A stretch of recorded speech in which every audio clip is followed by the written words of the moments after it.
নামাজের বিরুদ্ধে কোরআন হাদিসে 3-4টা দলিল আছে ভাই। দেখেন আল্লাহ কোরআনে বলছেন ফাওয়াইলুল লিল মুসাল্লিন, মুসাল্লিরা জাহান্নামে যাবে। ফাওয়াইলুল লিল মুসাল্লিন, মুসাল্লি যারা নামাজ পড়ে ওরা কোথায় যাবে? জাহান্নামে যাবে। একটা হলো।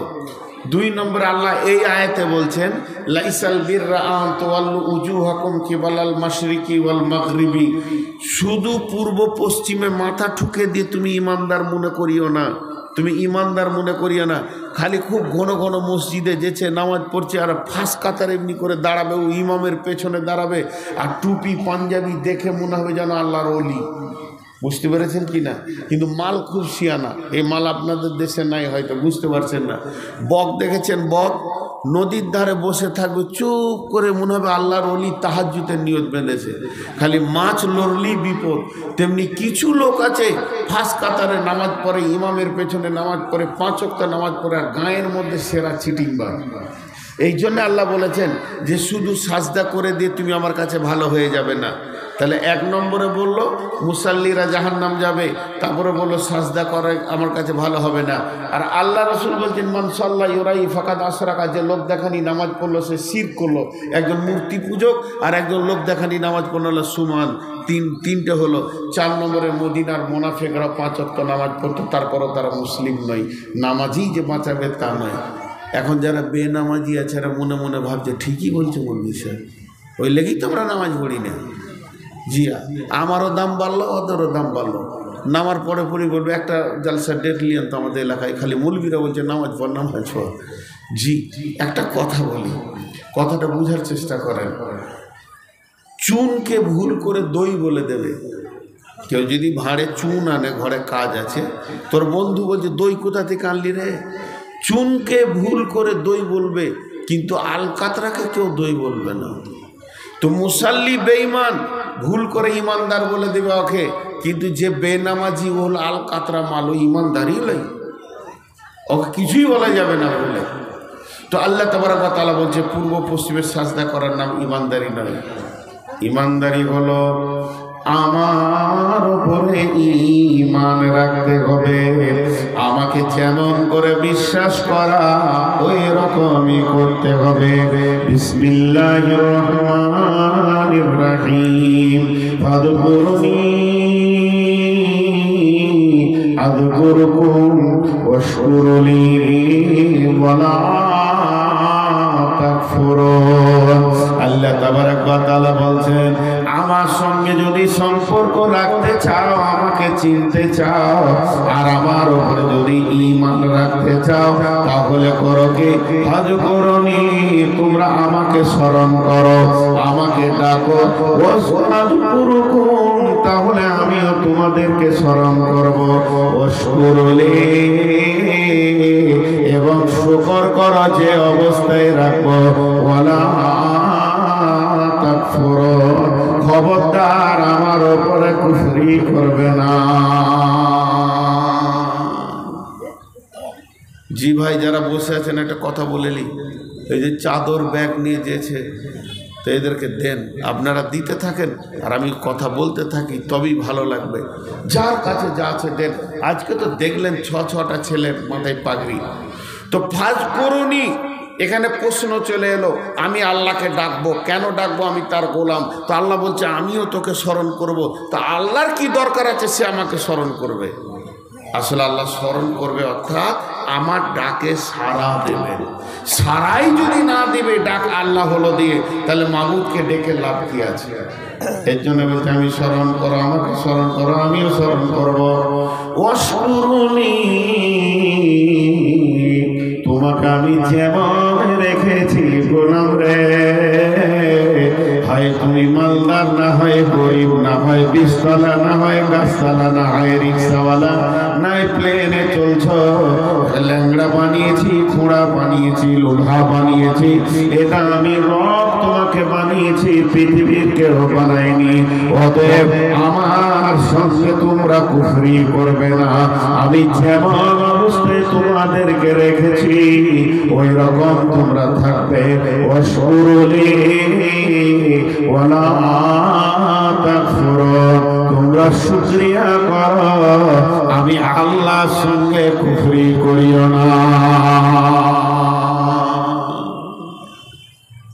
আমার সঙ্গে কুফরি করিও না। তাকে স্মরণ রাখো, আল্লাহ আছেই, আল্লাহর উপরে বিশ্বাস রাখতে হবে। নাম্বার 2, ওয়াবিল ইয়াউমিল আখিরি, আখিরাতের উপরে ঈমান রাখতে হবে। নিঃশ্বাসটা বন্ধ হওয়ার পর কবর বলে একটি জায়গা আছে, লম্বা জায়গা, সেটা পার করে কিয়ামতের মাঠে উঠতে হবে। কিয়ামত একটা লম্বা সময়ের কথা বলা হয়েছে, ওটাকে অতিক্রম করে পুরসরাতে পার হয়ে জাহান্নামকে পার করে জান্নাতে পৌঁছাতে হবে। অর্থাৎ নিঃশ্বাস বন্ধ হওয়া থেকে কবর, হাসর, কিয়ামত, জান্নাত, জাহান্নাম পর্যন্ত লম্বা একটা ঈমান রাখতে হবে। যার আখিরাতের উপরে ঈমান নাই, তার দিলে আল্লাহর ভয় নাই, আর ওই লোকটা কোনদিন সংশোধন হতে পারে না। তাই আমার আল্লাহ বলছেন আখিরাতের উপরে লম্বা বিপদ রয়েছে, ঈমান আনতে হবে। বিশ্বনবী বলেন, হারিস রে এসো, তোমার ঈমানের খবর দাও। হযরত হারিস বলছেন, ইয়া রাসূলুল্লাহ, আমি ঈমানে 100-তে 100 ঈমানদার, আমার ঈমান কোনো পরিমাণ কমে যায়নি। তখন আল্লাহর নবী বলতেন, হারিস, তুমি নিজেকে ঈমানদার বলছো কেন? এত তোমার বলিষ্ঠ রয়েছে কেন? ঈমানের প্রতি তোমার আত্মবিশ্বাস কেন? হযরত হারিস বলতেন, ইয়া রাসূলুল্লাহ, সকাল থেকে সন্ধ্যা পর্যন্ত আপনি জাহান্নামের কথা যেমন যেমন বলেছেন, আমি যেন 2 চোখে জাহান্নামকে দেখতে পেয়েছি। আপনি জান্নাতের কথা যেমন যেমন করে বলেছেন, আমি যেন জান্নাতকে ওই রকম দেখতে পেয়েছি। অতএব হারিস রে, হারিস বলছেন, ইয়া রাসূলুল্লাহ, আবার আপনি জান্নাতের কথা যেমন যেমন বলেছেন, আপনার জবান আর জান্নাত আর আমার চোখ যেন এতটুকু চেঞ্জ হয়নি। আপনার আল্লাহ যেমন জান্নাতের কথা বলেছেন, আমি সারাদিন একদিকে জান্নাত আর জাহান্নাম, এই দুটি জিনিস যেন চোখ দেখতে রয়েছে। আল্লাহ নবী বললেন, হারিস, তুমি যে ঈমানের দাবি করেছ, কামিল ঈমানের উপরে তুমি আছো। অতএব বন্ধুরে, ভালো করে শুনতে হবে, আমার সারাদিন পার হয়ে গেল, রাত্রি দিবারাত্রি পেরিয়ে 24টা ঘন্টা হয়ে গেল, একবার জাহান্নাম আর জান্নাত সামনে এলো না, আমাকে ঈমানদার কি করে বলা যাবে? তাহলে আল্লাহর উপরে ঈমান, আখিরাতের উপরে ঈমান, এরপরে বল মালাইকা, ফেরেশতার উপরে ঈমান রাখতে হবে। কারণ ফেরেশতা, যে কবরের ফেরেশতা আলাদা ডিউটি, আপনার আমার সঙ্গে ফেরেশতা রয়েছে, তারা লিখতে রয়েছে, তাদের আলাদা ডিউটি। হাসরের ময়দানে ফেরেশতা আলাদা, জান কবজ করনে वाला ফেরেশতা আলাদা।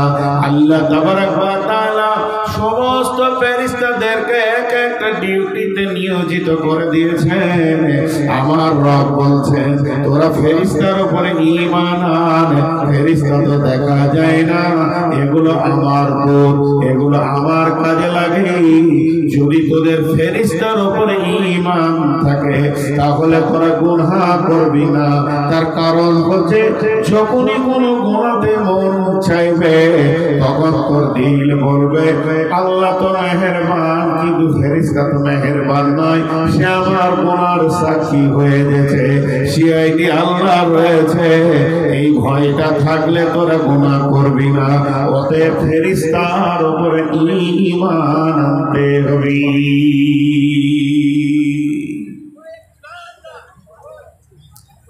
আল্লাহর উপরে ঈমান, আখিরাতের উপরে ঈমান, ফেরেশতার উপরে ঈমান। ওয়াল কিতাব, কিতাবের উপরে ঈমান। এই কিতাবটা বড় সত্য। এই কিতাবের মধ্যে একটা জের একটা জামা, লেশ মাত্র এখানে মিথ্যা নাই, ভুল নাই। সমস্তটা আল্লাহর দেওয়া কিতাব। কিতাবের উপরে ঈমান আনতে হবে এবং এর পূর্বেও যত কিতাব আসমান থেকে এসেছে বড় বড় আলিমেরা বলেন কম বেশি 125টা কিতাব আসমান থেকে এসেছে, 125-এর থেকেও বেশি হবে, কিন্তু 4টা খাস কিতাব তাওরাত, ইনজিল, জবুর আর কোরআন, সমস্ত কিতাবের একটাই কিতাব সব থেকে দামি হলো কোরআন। আল্লাহ তাবারক ওয়া তাআলা বলছেন আমি আসমান থেকে তোমাদের জন্য যত কিতাব পাঠিয়েছি সমস্ত কিতাবের উপরে ঈমান রাখতে হবে। কিতাবের উপরে ঈমান, তাহলে 4টা হলো। 5 নম্বর নবী,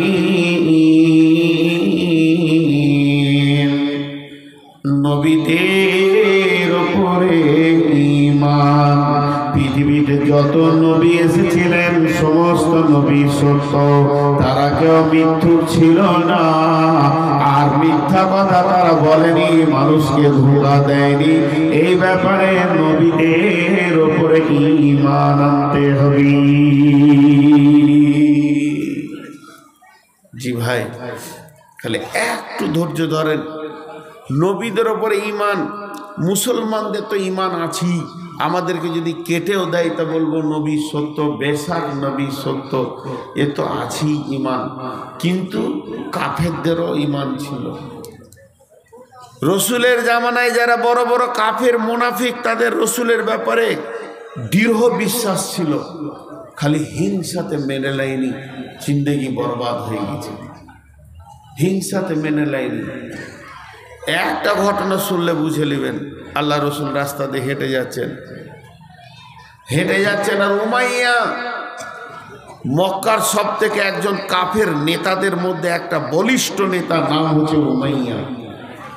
সেই উমাইয়া উটকে খেতে দিচ্ছে, উটের খাদ পানিগুলোকে রেডি করে উটকে খাওয়াচ্ছে, আর আল্লাহ রসুল হেঁটে যাচ্ছেন। তো উটের পিঠে এরকম মারলো, মারার পর রসুলকে বলছে, এই বেটা মুহাম্মদ, ডেকে বলছে, এই দাঁড়া, কাফের বেঈমান, এই উটে চড়ে তোকে হত্যা করব। কত বড় কথা বললেন নবীকে। বিশ্বনবী উঁচু নিচু লম্বা চওড়া কোনো কথা বলেনি, হালকা করে খালি বললে আগামী জিহাদে তুই মরবি। ঝামেলা শেষ। নবীজি চলে গেলেন নিজের ঘরে, ও চলে গেল নিজের ঘরে, ঝগড়া কিছুই হয়নি, খালি বলেছেন রসুল আগামী জিহাদে তুই মরবি, ঝামেলা শেষ। এরপর বাড়িতে গিয়ে উটকে খেত পানি দেওয়া হলো, বাড়িতে গিয়ে নিজে খেতে বসেছে, তো খেতে ওকে ভালো লাগছে না, মনে শান্তি নেই। বিবি জিজ্ঞেস করছে শরীর খারাপ? না না। মাথায় ব্যথা? না। খাওয়ার ভালো লাগছে না? না। তাহলে কি হলো? তোমার চেহারা আর খাওয়ার ভঙ্গিতে বলছে তুমি টেনশনে আছো। বিবিকে বলছে, বিবি রে, আব্দুল্লাহর বেটা মোহাম্মদটাকে চিনিস? নিজেকে নবী বলছে। বলে হ্যাঁ, ও রাস্তায় যাচ্ছিল, আমি খালি বললাম তোকেই উঠে চেপে হত্যা করব। পাল্টা কি বলেছে জানিস? আগামী জিহাদে তুই মরবি। কাফেরের মেয়ে কাফেরা, কাফেরার বিবি কাফেরা, মুশরিকের বিবি মুশরিকা। ওই মেয়েটির জবান থেকে ভাষা কি বের হতে দেখেন, স্বামীকে বলছে যার মুখ দিয়ে কথা বের হয়েছে সে সত্য নবী, তার জবান কোনোদিন মিথ্যা বলে না, অতএব তোমার আর উপায় নাই, তোমাকে মরতেই হবে, তোমার আর উপায় নাই। ওর মনটা খারাপ। এখান থেকে কি বুঝলেন? কাফের মুশরিকরাও জানতো যে রসুল কোনোদিন মিথ্যা বলে না। বেটা ছেলের মন খানিকক্ষণ পর দমলে উঠে বলছে, খেয়ে পি, তোর তো হুঁশই নাই, আমি জিহাদে যাব না তো মরবো কি করে? না থাকবে বাঁশ, না বাজবে বাঁশুরি, আমি জিহাদে যাব না। ভেজাল চুকে গেল। কয়েকদিন পর উহুদের ডঙ্কা বেজে উঠেছে, চলো চলো জিহাদের ময়দানে চলো। উমাইয়া তখন করলো কি, দেখলো আমাকে ডাকবে, তাই বিছানা করে লম্বা করে চাদর উড়ে নিয়ে শুয়ে গেল। এদিকে আল্লাহর রাসূল সৈন্য ঠিক করছেন, এদিকে বেঈমানরা সৈন্য ঠিক করছে, অমুক এসেছে, অমুক এসেছে, অমুক এসেছে, জি হ্যাঁ ও এসেছে, এসেছে, জি হ্যাঁ সবাই এসেছে, এসেছে হয়ে গেল। এমন সময় বলছে উমাইয়া কয়, কাফেররা ওদের দলের নেতারা বলছে উমাইয়া কয়, এত বড় চামড়ালো একজন নেতা বীর, সে যদি ঘরে শুয়ে থাকে জিহাদ কে করবে? দুজন বেঈমানকে পাঠিয়ে দিল, উমাইয়াকে ডেকে নিয়ে আয়। উমাইয়ার ঘরের দরজা গিয়ে বলছে, উমাইয়া, ও চাদরের ভিতর থেকে বলছে বেড়া আমি অসুস্থ। যখনই বলেছে অসুস্থ, এরা তিনখানা কথা বলেছে, ওর প্রেস্টিজে লেগে গেছে। এক নম্বরে বলেছে উমাইয়া রে, আজকের জিহাদে যদি তুমি না যাও, তোমার মা বাপের দেবদেবীগুলোকে লাত মেরে ভেঙে দিয়ে মোহাম্মদের দিন কবুল করে নাও। আজকের জিহাদে যদি না যাও উমাইয়া, তোমাদের বউ বেটিগুলো মোহাম্মদ সাল্লাল্লাহু আলাইহি সাল্লামকে দিয়ে দাও। তিন নম্বর শুনে নাও, আজকের জিহাদে যদি না যাও উমাইয়া রে, তাহলে আর একটা কাজ করো, যত ধন সম্পদ আর অস্ত্র আছে সব মোহাম্মদের কাছে জমা করে দাও। উমাইয়া বললে কথা তো শোনা যাবে না, এত বড় প্রেস্টিজকে খারাপ করা যাবে না। চাদর সরিয়ে দিয়ে তলোয়ার নিয়ে বেরিয়ে গেল। হযরত বিলাল উমাইয়াকে দুনিয়া ছাড়িয়ে দিলেন। লম্বা ঘটনা আছে, তার মানে কাফের বেঈমানেরাও জানতো এটা সত্য নবী, জীবনে মিথ্যা বলে না, যা বলে তা ঘটবে। অতএব বন্ধুরে, আল্লাহ বলছেন পাঁচটা জিনিসের উপরে ঈমান, আল্লাহর উপরে ঈমান, আখিরাতের উপরে ঈমান, ফেরেশতার উপরে ঈমান, কিতাবের উপরে ঈমান, নবীদের উপরে ঈমান। সুদান বক্তব্য কটায় আনবেন? হ্যাঁ, একটাই শেষ হবে। আমি ঠিক 10 মিনিট আদায় করি, ওকে রেডি হতে পারি। ঠিক আছে, তো ঈমান হয়ে গেল। এবার আমল করতে হবে পাঁচটা। ঈমান হলো আমল পাঁচটা। ওয়াতাল মালা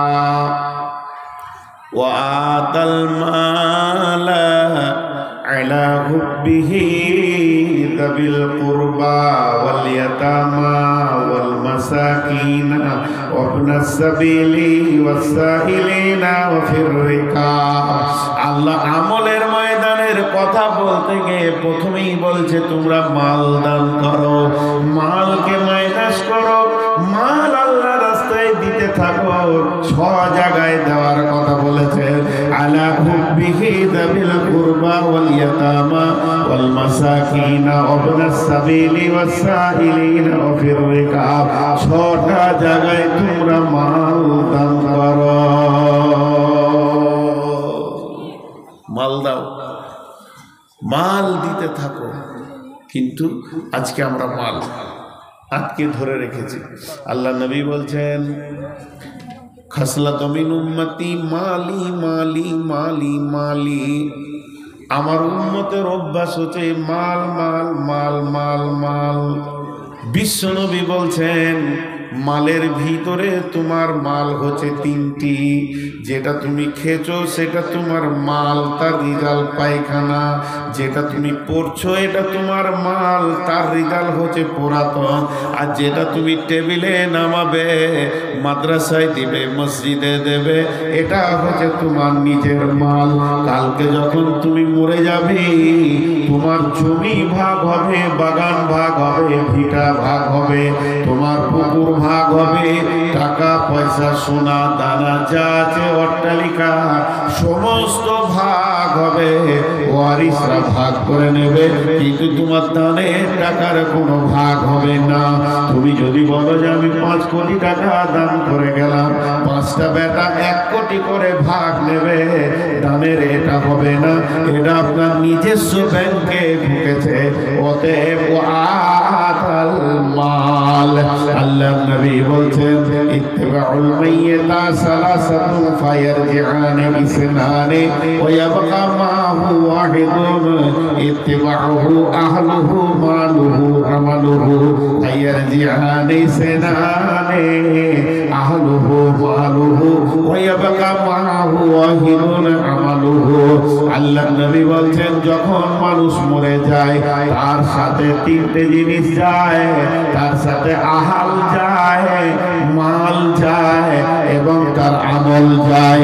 কবরে যখন মাটি দেওয়া হয়ে যায় দুইটি জিনিস রাস্তা থেকে ফিরে চলে আসে, তার আহাল ফিরে আসে এবং মাল ফিরে আসে। আর সে যেটা আমলের খাতাতে জমা করেছে ওটাই তার সঙ্গে ঢুকে যায়। তাহলে আপনার 5 কোটি টাকা আছে, আপনি 50 লক্ষ টাকা আমলের খাতাতে ভরেছেন, ওই 5 কোটির মধ্যে 4.5 কোটি টাকা আপনার রিটার্ন হয়ে গেল, আপনার থেকে গেল, ওয়ারিসরা ভাগ করে নিল। কিন্তু যেটা আপনি 50 লক্ষ টাকা মসজিদে মাদ্রাসায় হিফখানায় দিয়ে দিলেন এটাই আপনার আমার আমল নামায় চলে গেল। অতএব বিশ্বনবী বলছেন তোমার আসল মাল হলো যেটা তুমি নিজের জন্য জমা করবে। শাহ সেকেন্দার বাসা মরিবার কালে এই ওসিয়ত করে ওয়ারিস সকলে, মরিলে আমার তোরে শুনবারে বার, কাফনের সাথে হাত বেদনা আমার, সকলে মিলে জুলে খাটিলিতে করে 2 হাতে ঝুলাইয়া লইয়া যাইয়া মরে। এই হাল দেখে মোর যত মাখলুকাত আফসোস করিবে আর কহিবে এবার, 7 লোকের শাহ সেকেন্দার ছিল, সকলে থাকিল আজ খালি হাতে গেল। আল্লাহ তাবারক ওয়া তাআলা এত সুন্দর করে বলেছেন বন্ধুরা আমার তোমরা মাল দান করো। আমাদের ধারণা যার মাল বেশি তার দান বেশি, যার মাল বেশি তার দান বেশি। জি না, যার ঈমান বেশি তার দান বেশি। যার ঈমান বেশি 6 বছর মাদ্রাসায় কাজ করেছি ভাই, বাড়ির দরজায় দরজায় কালেকশন করেছি, মসজিদের ইমামতি করেছি 6 থেকে 7 বছর, তখন ইমামতির জ্বালাও জানি। আর এই মাদ্রাসায় মুদারিসিও করেছি 6-7 বছর, তো কালেকশন করেছি। তো আমার বর্ধমানে একটা গ্রামে কালেকশন করতে যেতাম, তো এক ভিখারি সে 1 টাকা দিত। কদিন আগে এই বিহারে চুঁচা একটা গাঁ আছে, চুঁচা গাঁটার নাম চুঁচা, এই ডালখোলার পাশে, ঠিক এইরকম আমি বায়ান করছি আর মালের ওপরে বায়ান করছি, মাল কোনটা, আসল মাল কোনটা। তো একটা লোক ও দাঁড়িয়ে হাঁটছে না, এই পাটা আগে দিচ্ছে, তারপরে এই পাটাকে হাতে করে সরাচ্ছে, দিয়ে তারপর পাছাটা ঘেঁষটাইছে, আর এই হাতটা ঠেলছে, এই হাতটা ঠেলছে, ও পাছা ঘেঁষতে ঘেঁষতে ঠিক আমার সামনে গেট, মেন গেট, ছোট প্রোগ্রাম চলছে, ওই গেটেও আসছে। তো ওই গেট মানে আপনাদের ওই আড়ালটা যেখানে দিয়েছেন ওইখান থেকে এরকম ঘুরিয়ে আমার সামনে এলো। তোর আসতে সময় লেগে গেলো 8-9 মিনিট। আমি খেয়াল করছি, বায়ান করছি, আর একটা থালাতে খালি খুচরা পড়ে আছে, খুচরা মানে ভিক্ষা করেছে আর কি, গেটেই বসেছিল এমনি এমনি করে ভিক্ষা। আর আমি শেষ বক্তা, ও ভিক্ষা করেছে, খুচরা খাচড়ে আছে। তো ওই থালা নিয়ে সামনে দিয়ে আসছে, তা আমি মনে মনে করছি যে ভিক্ষা চাবে ফের এইখানে, ওইদিকে চাইছে। এমনিতে তো চাওয়ালা ভিতরে বাদামওয়ালা আমি দেখতে পারি না, এখানে 3খানা চাওয়ালা ঢুকেছে। ওরা মনে করছে মৌলভী সাহেব মনে চোখে পর্দা পড়ে গেছে, কিন্তু আমি কিছু বলছি না। আর কেন বলছি না, যে বেয়াদবদের কোনো ওষুধ নেই, যে এত বড় মেলা করে দিয়ে এইখানে চাওয়ালা চা বিক্রি করছে, তা এই চাওয়ালাদের কোনো ওষুধ নেই। তো এখন ও এখানে আসলো, যেই কাছে এলো সমস্ত লোক দেখছে অবাক হয়ে, ভাবছে নূর মাহমুদের কাছে পয়সা নেবে নাকি। থালাটা আমার দিকে কাঁপছে, হাতটা তুলতে পারছে না। তোলার পর কাছে একজন কমিটির লোক এলো, ওকে বলছে ভাই কি ব্যাপার, হাতটা তুলে নি, থালাটা ওর হাতে ধরিয়ে দিয়ে বলছে সন্ধ্যা থেকে ভিক্ষা করছিলাম, আজকে এখন প্রোগ্রাম শেষ হতে চলেছে, মসজিদের কালেকশন চলছে, আজকে সারা রাতের ইনকামটা আমি আমার মায়ের জন্য দান করে দিলাম। এতটি খুচরা পয়সা সমস্ত কমিটি কেঁদে ফেললে চোখের পানিতে। লাখ লাখ হাজার হাজার দেনাওয়ালা আছে, তো দেয় কে? সেম ঘটনা ঘটিয়েছিল এক ভিখারি ওই রাস্তার ধারে ভিক্ষা করে মনিরামপুরের জালসাতে। তো মাল দেনেওয়ালা আছে, তো আল্লাহ তাবারাক ওয়া তাআলা বলছেন ও আতাল মালা, তুই 50,000 টাকা তোর বিয়াইকে দিয়েছিস, 50,000 টাকা তোর ভাইকে দিয়েছিস, 50,000 টাকা তুই তোর বেটার কাছে রেখেছিস, 50,000 টাকা তুই তোর বন্ধুর কাছে রেখেছিস, চট করে পেয়ে যাবি, এক্ষুনি পাবি, এর কোনো গ্যারেন্টি নাই। টাকা রাখবি তো আমার কাছে রাখ, আমি এমন একটা জন তোকে আমি দুনিয়াতেও তো বরকত দিবই দিব, আখেরাতে কিয়ামতের মাঠে চিৎকার মেরে বলবি হে আমার রব, আমার সে টাকাটা কই? ও কুদিয়া বাইনা হুম বিল হাক্কি ওয়া হুম লা ইউযলামুন। কিছু কিছু জিনিস দেখে আমি অবাক হই, কারণ আমিও তো মানুষের ভিতরে। কদিন আগে একটা জালসা করলাম বহরম বেলডাঙ্গা, বহরমপুর পাড়ায় বেলডাঙ্গার কাছে, ওই জায়গাটার নাম ভাবতা। তো শিশু মাদ্রাসা কেউ থাকে না, যাওয়া আসা করে পড়ে 1200 ছাত্রছাত্রী। জি, আপনাদের এখানে কমিটিকে দেখে অবাক লাগে। একদিকে তো শিশু ভিত্তিক মাদ্রাসা চালাচ্ছে, আবার হিপচ করিয়ে 6টা 7টাকে মাথায় পাগড়ি মেরে দিয়েছে। তাহলে কি এরা বসে আছে? এরা বসে আছে কোরআনের ছোটোখাটো খিদমত করছে। একদিকে ছোট শিশুর হৃদয়ে কোরআন ভরা কত যে বড় উন্নত মানের কাজ, অন্তত ভারতের বুকে কি বলছে? জনগণ মন অধিনায়ক জয় হে ভারত ভাগ্য বিধাতা। কত বড় শির! জি, রবীন্দ্রনাথ একটা বাজে লোক ছিল, তাছাড়া এই কথা কেন বলবে? আমারও মন যা চায় তুমি তাই তাই তাই হে। মানুষকে খোদা বলেছেন। জি, জনগণ মনের অধিনায়ক হচ্ছে কে? ভারত ভাগ্য বিধাতা। ভারত ভাগ্য বিধাতা না আল্লাহ ভাগ্য বিধাতা। শিশু মাদ্রাসায় ছেলে দেবেন, ইনশাআল্লাহ সূরা ফাতিহা শিখবে, কোনো শিরক শিখবে না। এটা যে কত বড়! হ্যাঁ, চলে এসো সুজা, আমাকেই দাও চাটা। এসো এসো শোনা, মানে এইখানে এইখানে এইখানে এইখানে, ও চাওয়ালা, এইখানে এসো, একদম স্টেজে। তো শিশুর পেছনে মেহনত একটা বড় ধরনের মেহনত, বুঝে আসছে? দেখেন মৌলানা এসে গেছেন, তো আমি আপনাদের কাছে এবার গুনিয়ে দিচ্ছি, নাহলে আমিও মুনাফিক হয়ে যাব। এটা বলছি। আর একটা 35,000 না কত বললেন? 32,000। ওটা কে? এরশাদ শেখ তো প্রেসিডেন্ট বাংলাদেশ। এরশাদ কোথাকার? হ্যাঁ, দুর্গাপুরে। ওকে তো বাঁধবো আমি। কোনটা এরশাদ কোনটা? তো 32,000 কোনো কালেকশন হলো কি করে হয়েছে? এরা তো কমিটি লোক আমাকে চোর বলবে। রাউন্ড ফিগার হতে হবে। 10,000 দাও, খামোকাই 40। এর সঙ্গে জোড়া করেন, এর সঙ্গে ওর পাশের নামটা ওর লেখেন, জোড়া হোক। এই মাদ্রাসার যে টাকা দিবে অরিজিনাল জায়গায় দেবে, অরিজিনাল জায়গায় দেবে। শিশুর ভিতরে আল্লাহ ভরা, মানে কিছু করতে হবে না আপনাদেরকে কমিটিকে, খালি শিশুর ভিতরে আল্লাহটা ভরে দেন, বাস হয়ে যাবে। আজকে অবস্থা কি? ভারতবর্ষের লোক কেমন আছে বলে? আলহামদুলিল্লাহ ভালো আছি। যে রামকে চিনেন? জি, দশরথের বেটা, সীতার স্বামী রাম। সারা দুনিয়া 500 বছর ধরে ঘুরলো, কেউ জায়গা দেয়নি। দেশে আজকাল মুসলমানদের মসজিদে ঢুকলো, এতক্ষণে ওর জানটা শান্তি হলো। যেখানে গেছে লাত খেয়েছে, বউ পালিয়ে গেছে, শ্রীলঙ্কা চলে গেছে, শেষকালে এসে মসজিদে এসে ওর জানটা ঠান্ডা হলো। এবার 2 দিন পর শুনবেন মোদি ঢুকেছে, অমিত শাহ ঢুকেছে। আরে হিন্দু কটা যদি মসজিদ ঢুকে যায় তো কাজও হয়ে যাবে। জি, ঢুকতে যখন শুরু হয়েছে সব ঢুকবে ইনশাআল্লাহ, ওদের আল্লাহ যখন ঢুকেছে। জি, তা আমি যে কথা আপনাদের সামনে বলছি, কথাটা খেয়াল রাখেন। 10টা গুনিয়ে দিই। মাল দান করবে, ওয়াকামাস সালাতা নামাজ পড়বে, নামাজ পড়তে হবে, ওয়াতাজ যাকাতা যাকাত দিতে হবে, ওয়াল মাউফুনা বিআহদিহিম যখন কারোর সঙ্গে কোনো ওয়াদা করবে তো ওয়াদা পুরো করতে হবে, ওয়াদা খিলাফ করা যাবে না। ওয়াসসাবিরিনা ফিল বাসাই ওয়াদ-দাররাই ওয়া হিনাল বাস বিপদ আপদে জিহাদে ধৈর্য ধারণ করতে হবে।